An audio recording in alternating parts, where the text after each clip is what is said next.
Shabbat Shalom, Chavra. There is a very interesting mystical teaching. So let me just do it 101 style. So the verse tells us that Vayeishev2 Mitzrayim and Joseph descended into Egypt. And ultimately speaking, the sages say that this is connected to a different word, roide, which means to rule. And like the verse, Vayered miyam al yam, and he ruled from sea to sea, from ocean to ocean. And the question the Rebbe wants to know is, you have on the same word, the very word that means descend, which is into exile as a slave, sold, means rulership? And how does that work? And the Rebbe explains that the truth is that thereby Hashem was creating not two separate things. First, you're going to go down and you're going to suffer. Eventually, your outcome will be that you'll get up. No, in a deeper meaning, from the very descent, in the descent is the ascent.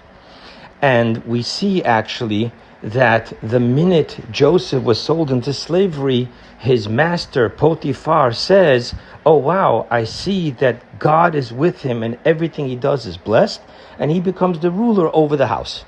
So you see immediately in the descent is the ascent, not only the ascent in his own life, but that everyone around him, the Egyptians, are seeing that this man is a blessed man. They don't see he's a slave. He's a blessed man by God, and everything he does is blessed, and therefore he has to have rulership. This happens as a slave in Potiphar's house. This happens in prison. The warden puts him in charge, and then ultimately becomes the viceroy over the entire Egypt. So here's the mystical part. How does this work? And the explanation is that in Kabbalah, and Hasidus Chabad explains it in a very practical way.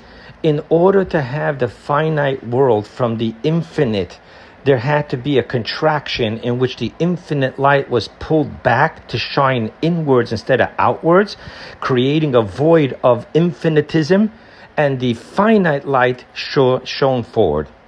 However, what's important to understand is that the contraction was only in the light. There was a void in the dominance of the infinite light, but there can never be a void of God himself. The essence of God is, was, always will be everywhere. And thus, in essence, the finite world, the true making of the finite world is not the tzimtzum, the contraction, the void, the contracted light. It is the essence of God.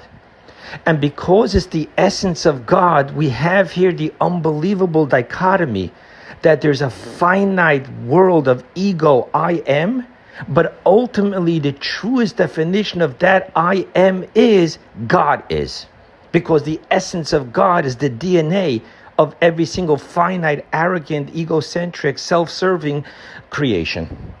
Thus we understand that on one hand you see the hurad, you see the descent, but ultimately to know that the essence of the descent is the ultimate ascent. It is the essence of God that's being recognized and seen within the finite creation of I am. Until the I am truly recognizes and screams out, Hashem Echad, God is one. Shabbat Shalom.